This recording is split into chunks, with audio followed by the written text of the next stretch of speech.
여러분들은 성공한 사람이라고 하면 누구를 떠오르십니까?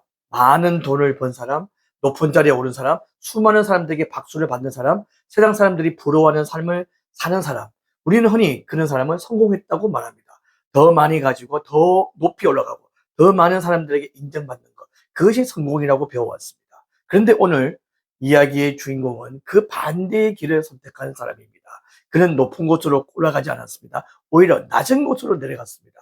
편안한 길을 버리고 가장 힘든 길을 택했습니다. 더 많이 가지는 대신 더 많이 내어주었습니다. 그리고 자신의 모든 것을 나눠주고도 끝까지 웃었던 사람. 300인 프로젝트 29번째 주인공, 수단의 슈바이처 이태석 신부를 소개하도록 하겠습니다.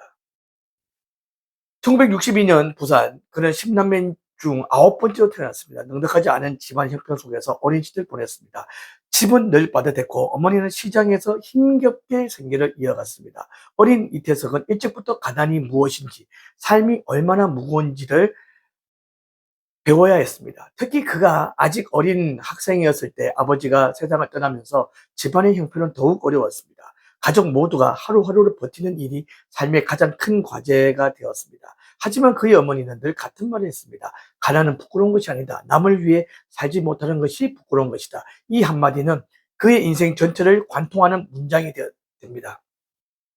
가난했지만 그는 공부를 포기하지 않았습니다. 묵묵하고 성실했습니다. 남들보다 더 빨리 철이 들었고 누구보다 조용히 자신의 길을 걸어갔습니다. 화려하지 않았지만 단단한 사람이었습니다. 결국 그는 인제대학교 의과대학에 진학하게 됩니다. 가난한 소년이 의사가 된 것입니다. 의사가 된 직후 좋은 직업, 안정된 미래, 사회적 존경, 누구나 부러워할 만한 길이 그의 앞에 펼쳐졌죠. 하지만 이상하게도 그의 마음을 채워지지 않습니다. 그 생각이 점점 커질수록 그의 마음은 흔들리기 시작했습니다. 그리고 결국 그는 누구도 예상하지 못한 결정을 내립니다. 의사직을 내려놓고 사제가 되기로 한 것입니다. 사람들은 모두 놀랐습니다. 왜 그 길을 버리느냐? 왜 그렇게 좋은 길을 놔두고 힘든 길을 가려고 하느냐? 너무 아깝다. 누군가는 이해하지 못했고 또 누군가는 미쳤다고 말했습니다.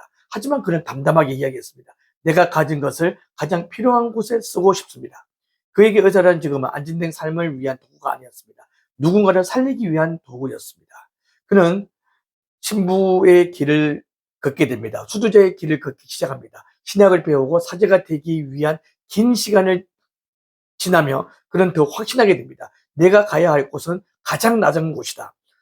그리고 마침내 그가 선택한 마지막 목적지는 아프리카의 수단, 정확히는 톤즈라는 작은 마을이었습니다. 그 당시 수단은 전쟁과 가난, 질병과 죽음이 일상이었습니다. 특히 톤즈는 세상에서 가장 버려진 곳이라고 불릴 만큼 처참했습니다. 전기도 없었습니다. 깨끗한 물도 없었습니다. 병원도 없었습니다. 아이들은 총소리를 들으며 자랐고 많은 사람들이 제대로 된 치료 한 번 받지 못한 채 생을 마감했습니다. 너무나 참혹한 현실 앞에서 누구라도 무너질 수밖에 없는 상황이었습니다. 그는 이렇게 말했다고 합니다. 이곳은 사람이 살아야 할 곳이 아니구나. 하지만 그는 돌아가지 않았습니다. 오히려 이렇게 말했습니다. 그래서 내가 여기 있어야 한다. 그는 직접 병원을 세웠습니다.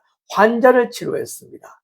그리고 그는 환자를 치료한 것이 뿐만 아니고 그들의 삶을 치료했습니다. 상처를 치료했고 절망을 치료했고 미래를 치료했습니다. 아이들은 처음으로 꿈이라는 것을 배우기 시작했습니다. 자신도 의사가 될 수 있다는 것, 선생님이 될 수 있다는 것, 누군가를 돕는 사람이 될 수 있다는 것을 알게 되었습니다. 누군가는 의사가 되었고, 누군가는 교사가 되었고, 누군가는 다시 자신의 마을로 돌아와 다른 아이들을 돕기 시작했습니다. 그는 한 사람을 살린 것이 아니라 한 세대의 미래를 살린 것입니다. 마을 사람들은 그를 단순히 신부님이라 부르지 않았고 그를 아버지라고 불렀습니다. 그만큼 그는 가족 같은 사람이었습니다. 한국에서 후원금이 들어오면 그는 자신을 위해 그에 쓰지 않았습니다. 환자를 위해, 학교를 위해, 아이들의 식사를 위해, 병원 약품을 위해 모두 사용했습니다. 그는 늘 같은 옷을 입었습니다. 같은 신발을 신고 다녔고 생활을 검소했고 얼굴에 늘 미소가 있었습니다. 이상하게도 그는 누구보다 행복했습니다. 그런데 2008년 몸에 이상을 느낀 그는 한국을 돌아와 정밀 검사를 받게 됩니다. 진단은 대장암 말기였습니다. 이미 병은 많이 진행된 상태였습니다. 누구라도 절망할 수밖에 없는 순간이었습니다. 자신이 아닌 남을 위해 평생을 살아온 사람에게 주어진 너무나 가혹한 현실이었습니다. 하지만 그는 놀라우리만큼 평온했습니다. 오히려 그는 담담했습니다. 그리고 주변 사람들이 이렇게 말했습니다. 괜찮습니다. 하나님께서 가장 좋은 길로 이끌어 주실 겁니다. 병상에서 그의 마음은 여전히 톤주에 있었습니다. 2010년 1월 14일 48세의 짧은 일기로 그는 세상을 떠났습니다. 너무나 짧은 삶이었습니다. 그러나 너무 깊은 인생이었습니다. 그의 죽음 앞에서 많은 사람이 울었습니다. 한국에서도 아프리카에서도 수많은 사람들이 그의 이름을 부르며 눈물을 흘렸습니다. 톤주의 아이들은 멀리서 그의 죽음을 듣고 하염없이 울었다고 합니다. 하지만 그의 이야기는 죽음으로 끝나지 않았습니다. 오히려 그때부터 더 크게 살아나기 시작했습니다. 그가 살렸던 아이들이 자라나서 의사가 되었습니다. 그리고 신부가 되었습니다. 교사가 되었습니다. 그리고 다시 자신의 마을로 돌아왔습니다. 누군가는 말했습니다. 이태덕 신부는 죽은 것이 아니라 아이들, 그리고 그 사람들 삶 속에 살아있다. 정말 그렇습니다. 진짜 위대한 사람은 죽어도 끝나지 않습니다. 그 사람이 남긴 삶이 계속 움직이기 때문입니다. 그의 이야기가 영화 울지마 톤주로도 만들어졌습니다. 그 영화를 본 수많은 사람들이 처음으로 인생의 방향을 다시 생각하게 되었습니다. 어떻게 살아야 하는가? 무엇이 진짜 성공인가? 무엇이 진짜 행복인가? 우리는 늘 무엇을 더 가질 것인가를 고민합니다.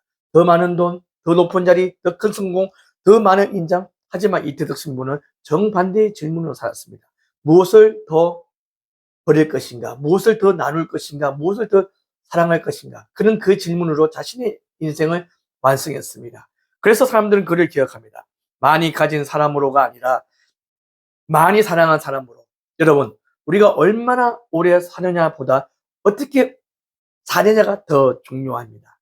48세의 짧은 삶이 사람의 인생을 바꿀 수 있다면 여러분들은 또 누구를 바꿀 수 있을까요? 우리의 오늘도 누군가의 내일을 바꿀 수가 있습니다. 거창할 필요가 없습니다. 작은 친절 하나, 진심 어린 위로 한마디, 포기하지 않는 사랑 하나, 그것은 누군가에게는 인생을 바꾸는 기적이 될 수가 있습니다. 이태덕 신부는 우리에게 이렇게 말한 것 같습니다. 사랑은 말이 아니라 삶이다.